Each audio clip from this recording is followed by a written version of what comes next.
we shall discuss about the energy from the sun.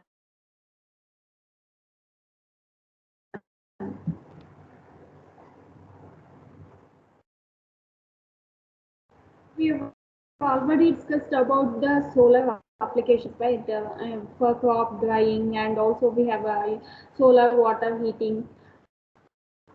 Okay, we came to know that sun energy is the primary source of energy for all the surface phenomena and life on earth. And also we have discussed about wave energy and tidal energy and also wind energy. Okay, for every energy, the sun energy is the primary source of for all these energies. Okay, energy.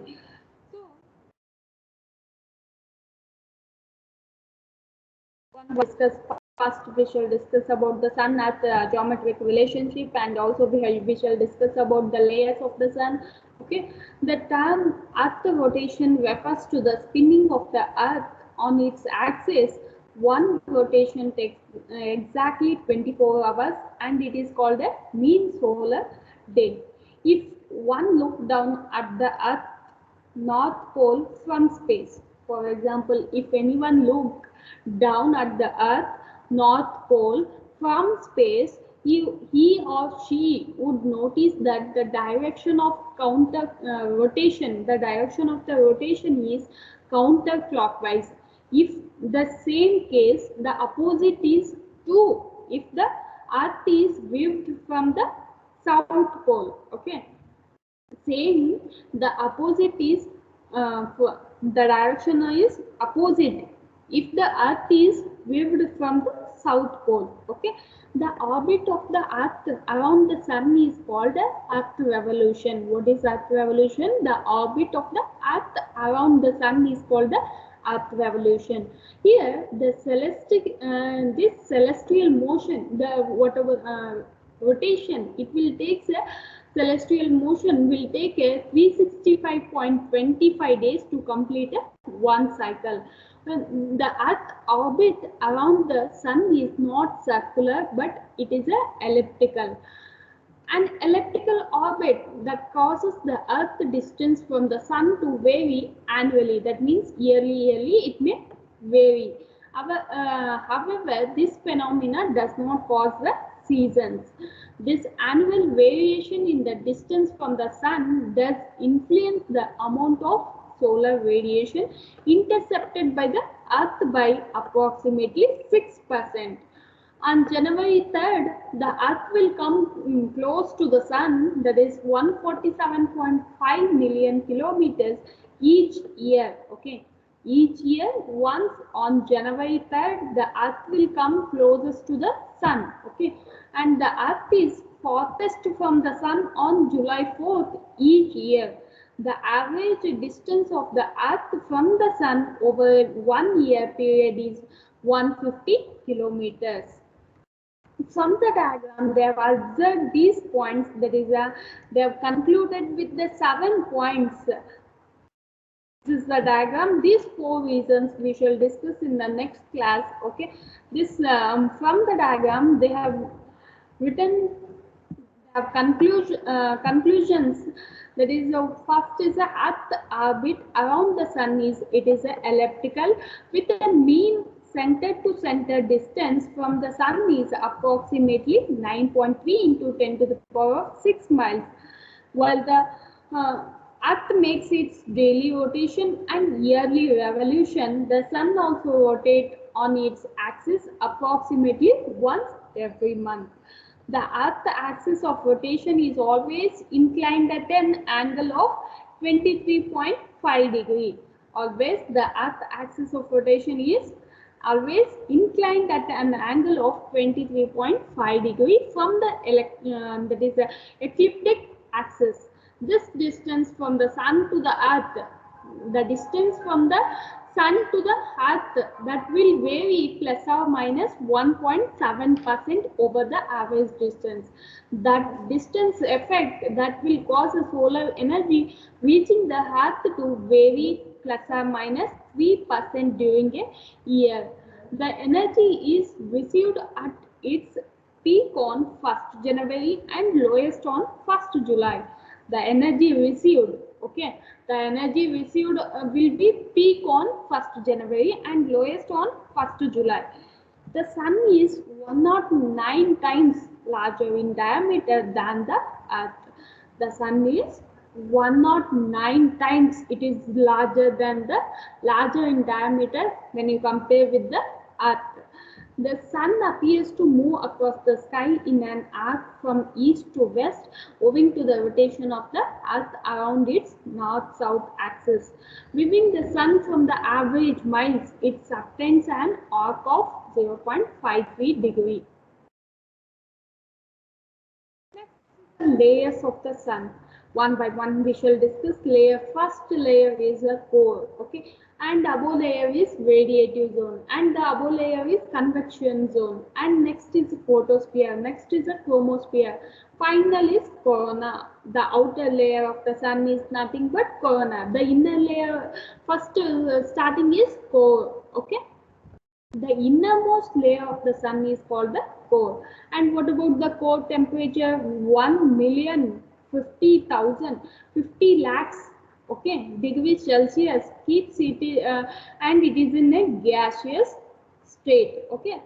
Here in core, what happens in core? Fusion reaction, okay. In core, fusion reaction will produce a energy in terms of gamma and neutrinos, okay. Neutrinos. Gamma rays have photons and also have a high energy and high frequency, okay. Gamma rays will observe and re-emit, okay. It will observe and re-emit many atoms, okay, many atoms on their journey from the envelope to the outside, okay, from the core to the outside.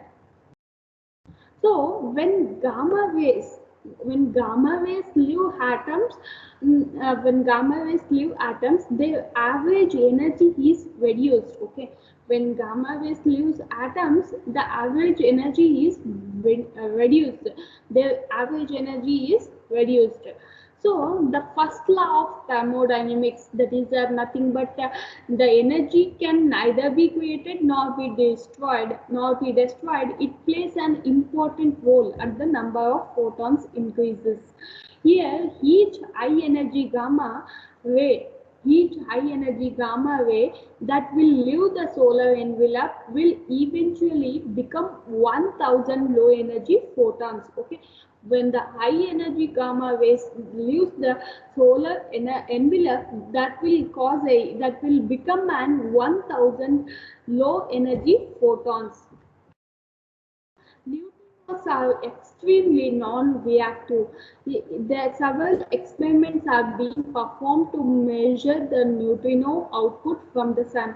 One example, that is a perchloroethane that contains some isotopes of chlorine with 37 particles in the nucleus, 7 protons and 20 neutrons.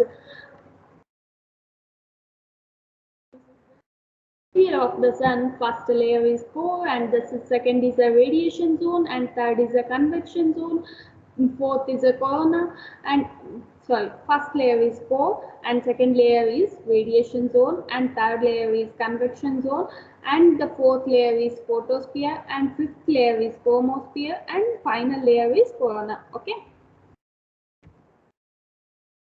Chloroethane I have said, right? Chloroethane 37 molecules can contain can take in a neutrinos and become a radioactive argon 37. Argon 37, that is 18 protons and 19 neutrons. From the amount of argon present, the number of neutrinos can be calculated. From the amount of argon present, we can find out number of neutrinos. Okay, this is about the core. And next is the solar envelope. After the core, next layer is solar envelope, that is nothing but radiative envelope. After radiative envelope, next is a convective envelope. That is what they have said here.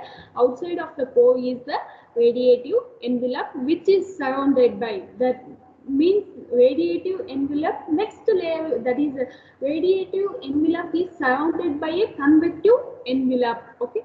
The temperature is 4 million Kelvin, 7 million degrees Fahrenheit. The temperature is 4 million Kelvin. The density of the solar envelope is much less than that of the core. When you compare with the core, here the solar envelope is much less than the top core density. The core contains a 40% of the sun's mass in a 10% of the volume, but solar envelope has a 60% of the mass in 90% of the volume. The solar envelope will put a pressure on the core and it will maintain the temperature, maintains the core temperature. Okay, by putting the pressure on core, it will maintain the core temperature. Hotter a gas, the more transparent it is. If the hotter the gas, it is a more transparent. The solar envelope is cooler and more opaque than core. It becomes less sufficient for energy to move by radiation, and as a result, heat energy starts to build up at the outside of the radioactive zone. The energy begins to move by convection in huge cells of circulating gas with several hundred kilometers in diameter. Next, convection cells near to the outside are smaller than the inner cells. The top of each cell, okay, convection cells near to the outside are smaller than the inner cells. The top of each cell is called a granule. When these granules, when observed through a telescope, it will look like a tiny specks of light. And the variation in the velocity of the particles in the granules, that will cause a slight wave change. That is, wavelength changes in the spectra emitted by the sun. Okay. These points outside the core is a radioactive envelope, and it is surrounded by a convective envelope, and the temperature is 4 million Kelvin, and the density of the solar envelope is much less than the top core, and core contains 40% of the sun's mass in 10% of the volume, and the sun's solar envelope has a 60% of the mass in 90% of the volume, and solar envelope will put pressure to maintain the core temperature, and the solar envelope is cooler and more opaque than core, and we can say convection cells near to the outside are smaller than the inner cells.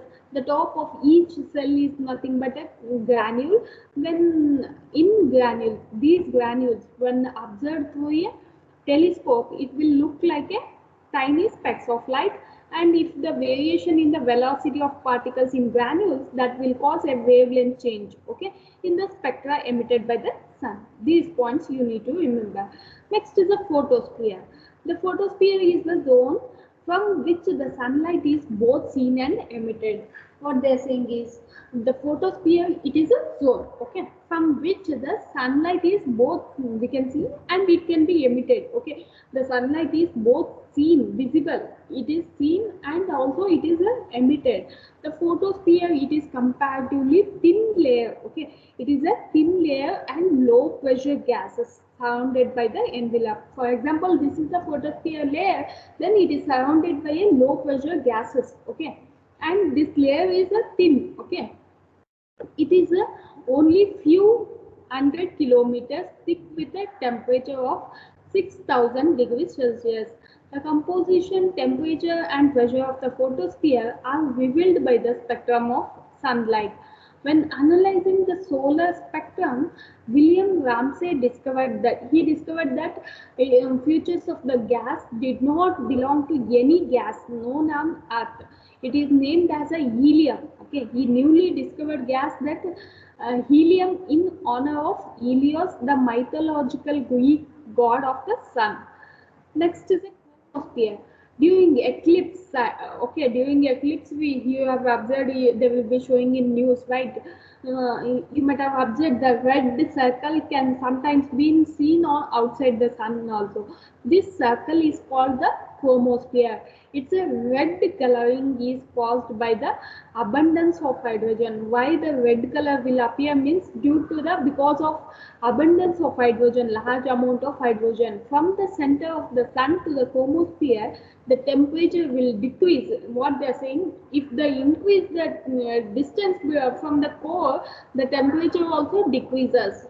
Temperature decreases proportionally as the distance from the core increases. The chromosphere temperature, however, it is a 7000 Kelvin, which is a hotter than that of a photosphere. Temperature continues to increase through corona. Next, final layer of the sun is the outermost layer of the sun is called the corona or the crown. Corona is a very thin and faint, and it is difficult to observe from the earth. Okay, and it is difficult to observe from the earth. We can observe the corona during a total solar eclipse or by using a coronagraph telescope.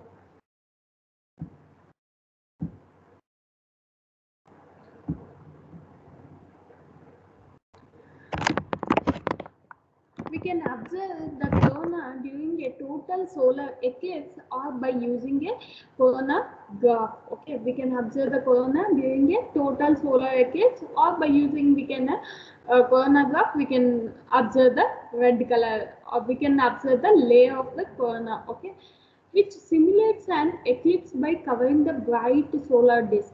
This outer layer is very dim, a million times dimmer than the photosphere and hardly enough. It is the hottest at 10 to the power of 6 Kelvin. It would be seen that heat would be unbearable for us. But remember, in physics, heat is a measure of molecular energy. That is the movement of molecules within a space. Because the corona extends several million kilometers into space, there is a lot of room for molecules to move. It is the movement that forms the source of the solar winds. The high temperature of the corona can force ions to move as fast as million kilometers per hour. Okay, that due to the high temperature of the corona, it will force ions to move as fast as million kilometers per hour. Okay, this is about the characteristics of the sun. Next is the Earth-Sun angles and their relationship. First is the hour angle. Hour angle is nothing but the angular distance between the meridian of the observer and the meridian whose plane contains the sun. Okay, if we want to write the hour angle increases by 15 degree every hour. An expression to calculate the hour angle from solar time is omega is equal to 15 into Ts minus 12 in degrees. This is nothing but solar time in hours. That is the Earth. If you want to write in a minutes, then the Earth makes one revolution on its axis in 24 hours. Then 15 minutes will be equal to what? 15 divided by 60, 1 by 4. Okay, omega is equal to 1 by 4 into Tm in degrees. Tm is nothing but it is the time in minutes of a local solar noon. Omega will be positive when if solar time is after solar noon. Omega will be negative if solar time is before solar noon. Okay, one example, two examples we shall discuss that. Calculate hour angle when it is 3 hours after solar noon. After solar noon means positive value. So solar time is 3 hours they have given. So 12 hours plus 3. 15 hours it will be. Therefore, hour angle is equal to 15 into Ts minus 12. So, you will get 15 minus 12, 3. 15 into 3, 45 degrees. That is the hour angle. What about the next? It is in the terms of hours and it is in the terms of minutes. 20 hours, 20 minutes. What about the 2 hours? 2 hours, we will get that 120 minutes. 120 plus 20, 140. Solar time is equal to minus 1 by 4 because it is a before solar noon. So minus 1 by 4 into Tm. So 140 if you substitute you will get minus 35 degree. This is a before solar noon. We have calculated our angle before solar noon. Okay. In next class we shall discuss about the of time, and also we shall discuss about the declination angle. Okay.